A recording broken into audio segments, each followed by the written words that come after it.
ખૂબ આનંદનો આજે આ દિવસ છે કે આ વિસ્તારની અંદર તો ઘણી વખત રોકાવાનું થયું છે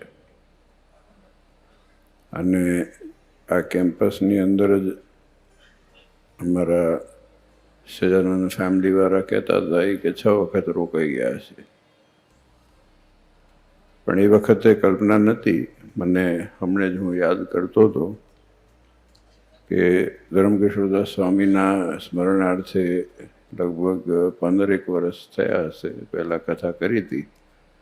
સરસ આયોજન થયું હતું, હોસ્પિટલનું કે નાનું મોટું કંઈક હતું, અને એ વખતે આ મંડળ સાથે હંમેશા હિત રાખીને આ પરિવાર રહીને નાનકડા મંદિરથી લઈને નાનકડી હોસ્પિટલ ને નાનકડું હોસ્ટેલ હતી બહેનોની, એની જગ્યાએ જે ભુજ મંદિરની અંદર સમર્પિત કરી અને કાર્ય કર્યું છે, બહુ મોટું કામ છે. એની સાથે સાથે જે પણ હરિભક્તો જોડાયા છે, બહુ મોટું કામ છે. આજે આનંદ અને ગર્વની બાબત એ છે, હું ચોખ્ખી વસ્તુ કહું તો મને જે ગમ્યું છે કે આજે જે પણ નવા મંદિરો થઈ રહ્યા છે એ ભુજ મંદિરની નીચે એક જ ટ્રસ્ટની અંદર થઈ રહ્યા છે. મેં હમણાં જ ભગવત સ્વામીને પૂછ્યું, આપણા માટે ગર્વની બાબત છે. જે પણ થાય એ દેવનું થવું જોઈએ, જે પણ હોય એ દેવનું હોવું જોઈએ. આ તમારું જેટલું હોય એ આપણે જ રાખવાનું છે. ગ્રહસ્થ છીએ, ગ્રહસ્થની વ્યવસ્થા છે, એની કોઈ માંગણી કરતું નથી. પણ જેટલા મંદિરો છે, આપણા 24ના હોય, આપણા ઈષ્ટદેવના હોય, એ દેવના જ હોવા જોઈએ. દેવ નીચે સર્વસ્વ અર્પણ હોય જ, કારણ કે દેવનું નહીં હોય ને તો આપણું ભવિષ્ય નથી. જો દેવનું નહીં હોય તો કાલે ઉઠીને શું થશે એ ખબર નથી. જો દેવનું થઈને હશે તો એની સંરક્ષણા, એની જે પણ જરૂરિયાતો હશે એ સંસ્થા પૂરી કરશે અને સંસ્થાથી એ બચીને રહેશે. એ મારો પહેલેથી આગ્રહ રહેલો છે અને એ બહુ જરૂરી છે. એટલે આજે ગર્વ થાય કે નારાયણ દેવના મુગટની અંદર એક બીજો હીરો જડાયો છે, આપણા પિયાવા ગામનો. અને ધન્યવાદ છે તમે બધા હરિભક્તોને કે જે લોકોએ આટલી મોટી સેવાઓ કરી છે.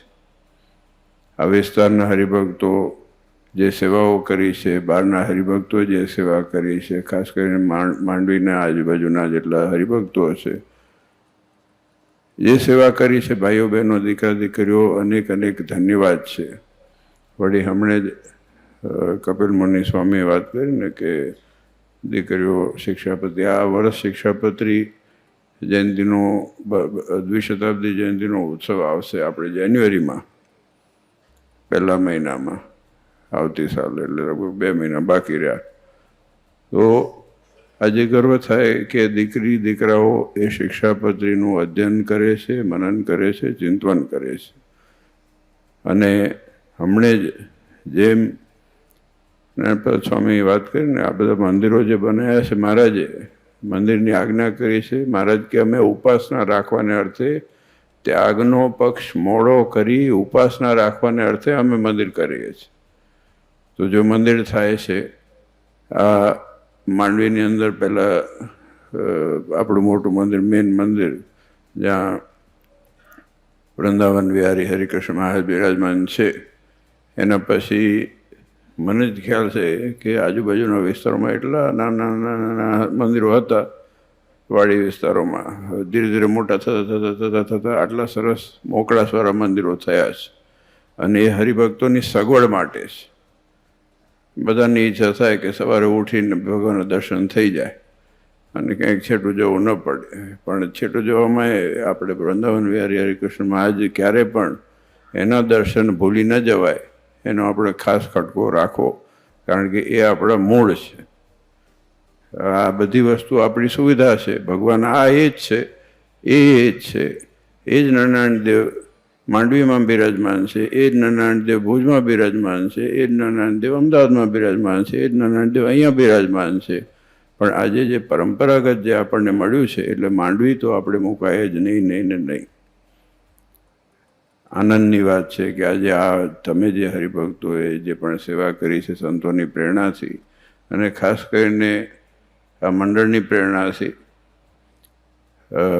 ધર્મકિશોરદાસ સ્વામીનું મંડળ અને એમાં ઉપમાન સ્વામી છે અને પરમાનંદ સ્વામી છે, અમારા સિદ્ધેશ્વર સ્વામી છે, પરમાનંદ સ્વામીને અક્ષર પ્રકાશ સ્વામી તો જવાબદારી સ્વીકારી, આ સરસ મંદિર કર્યું. મંદિર તો મને બહુ ગમ્યું. હું આવ્યો ને જોયું ને મેં આવા જ મંદિર હોવા જોઈએ, શ્વાસ લેતા મંદિર હોવા જોઈએ. શ્વાસ લેતા હોય ને એવું લાગે થોડું. અમુક જગ્યાએ હવે શું થાય, તકલીફ હોય છે, ઘણી જગ્યાએ નથી થતું. કારણ કે પહેલાં જૂના મંદિર હોય, હવે આપણે વિચાર કરીએ કે અમદાવાદમાં મંદિર છે તો એને પોળું કેવી રીતે કરવું. બોમ્બ તો પડે નહીં આજુબાજુ, એવું તો ના કરે ને. તો પછી પાકિસ્તાનમાં આપણામાં ફરક શું થાય. પણ હકીકતની અંદર જે નવા થાય, મોકળાશવાળા થાય, આજે વડીલોને, બહેનોને, વડીલ બહેનો હોય, માતાઓ હોય કે દીકરા દીકરીને રમવાની ઈચ્છા થાય, બેસવાની ઈચ્છા થાય, બે ઘડી આનંદ કરી શકે, વાતચીત કરી શકે, વ્યવહારની બહાર વાત થાય ને પછી ભગવાનના દર્શન કરવા જાય. કાં તો સગવડ છે, મંદિર છે ને એ ખાલી ભગવાન માટેનું નથી, બધું આખું દુનિયા એ મંદિરમાં આવી જાય છે. એ બધું દુનિયા મંદિરમાં આવી જાય છે. એ મંદિરમાં સગપણે નક્કી થતા હોય છે, મંદિરમાં લાડવાએ ખાતા હોય છે, મંદિરમાં કોકના બિઝનેસે થઈ જતા હોય છે અને કોકના ટાંટિયા ખેંચી લેવાય છે. સાચી વાત છે. મંદિર અને એ હેત લાગણીની વસ્તુ છે. આમાં કંઈ આજે દુનિયા છે ને, આપણે ખાલી એવું ભ્રમ થઈ ગયો છે મંદિરમાં ભગવાન જ હોય. મંદિર એકબીજા સાથે જોડાવાનું એક કેન્દ્ર છે. ટાંટિયા ખેંચવાનું તો એક્સ્ટ્રા આવ્યું છે, પણ હકીકતમાં એ અરસપરસ હેત અને અરસપરસ ઓળખાણ થાય એ માટેનું કેન્દ્ર છે. તમે વિચાર કરો કે આ મંદિર ન મળ્યું હોત કે સત્સંગ ન મળ્યું હોત તો તમે એકબીજાને ઓળખતા હોત? તમે ઓળખતા હોત કોઈને?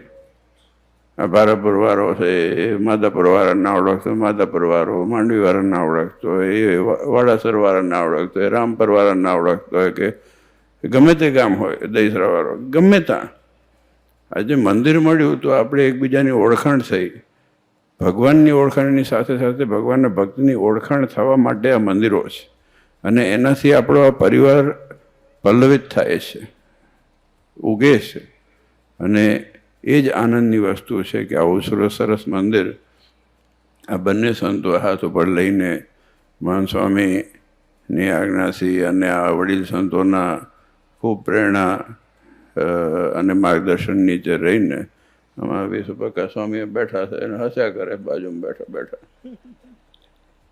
એ હસે, મજા આવે, ખેલે, આમ દિલ ખોલીને ખેલે.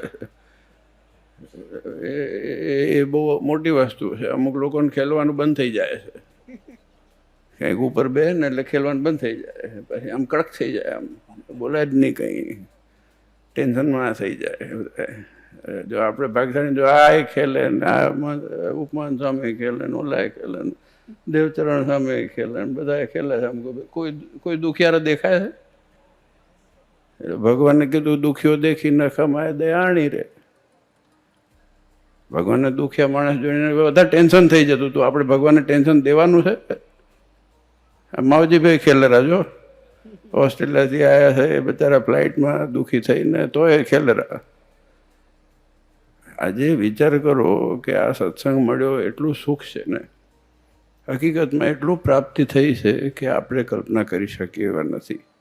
આપણા પાસે શું હતું, શું આપણે પાત્રતા છે આપણી કે આપણને આટલું મળી શકે છે. આ તો સારું છે. જો તમને તમારી સમજણ છે, તમારા વડવાએ તમને જે પણ પરંપરા આપી છે અને પિયુષપાન કરાયા છે કે તમે સેવા કરો છો, બરાબર છે.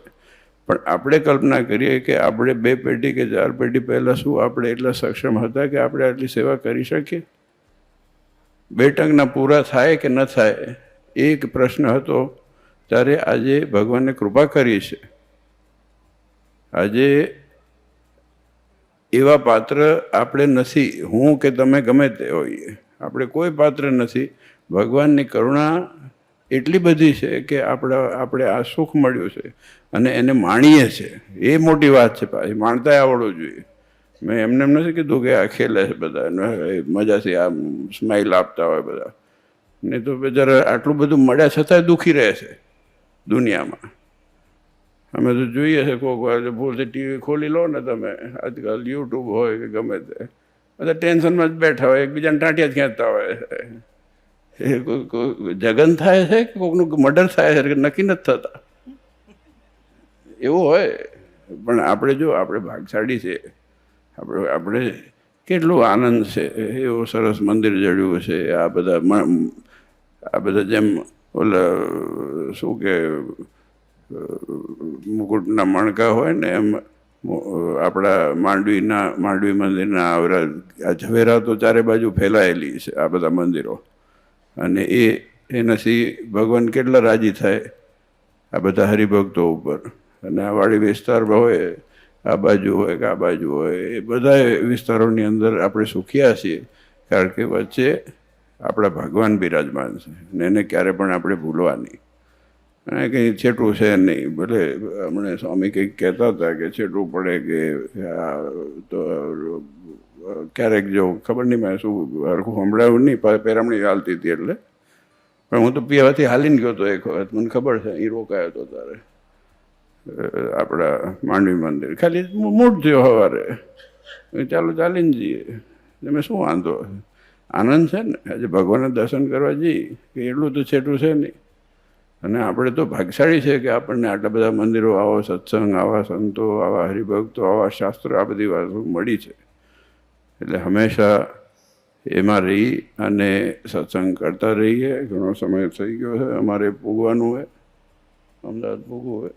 કાલે પાછું ડાંગરવા જવું છે વહેલા સવારે. આવું છે ભગવત સ્વામી? કોઈ તૈયાર જ નથી થતું બોલો આવવા માટે અમારે ભેગો. ના એ તો ના, એ જવાનું હોય તો કામ હોય, એવું નહીં. આ બધું સત્સંગ છે ને એની મજા છે. અત્યારે કંટાળો આવે, કાલ સવારે ઊભા થઈશું ને પાછા હરિભક્તો જો રાજી થઈ જવાય. એવું નથી કે આમાં કંઈક પ્રાપ્તિ થવાની. તમે છો ને એ મોટામાં મોટી પ્રાપ્તિ છે.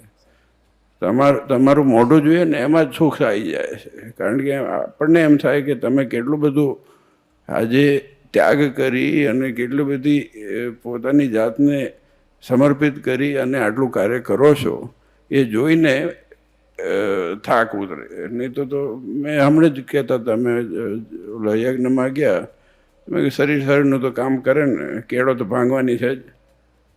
મજા તો આવવાની છે નહીં કે અમદાવાદ આવ્યા ને પછી માંડવી પોગ્યા ને પિયાવા આવ્યા ને પાછા જશું. પણ સરવાળે આ સત્સંગની અંદર નાનામાં નાના હરિભગત હોય, એ નાનામાં નાનો મળે ને છોકરો અને સ્માઇલ આપે ને, એમાં એનું બહુ મોટી કિંમત, બહુ મોટી પ્રાપ્તિ આપણને થાય છે. અને એ જ આપણી સંપત્તિ છે અને એ જ આપણી ધરોહર છે. ખૂબ ખૂબ ધન્યવાદ છે આપ સૌ હરિભક્તોને. વિશેષ કંઈ નથી કહેવું. આ સરસ આનંદ થયો મંદિર જોઈને. દર્શન કરવા અવશ્ય જજો. વૃંદાવન વિહારી હરિકૃષ્ણ મહારાજને પણ હંમેશા આપણે જઈએ, દર્શન કરતા રહીએ. કથા વાર્તાનો જોગ હંમેશા રહે, એનો ખાસ ખટકો રાખવો એ જરૂરી છે આજના સમયની અંદર.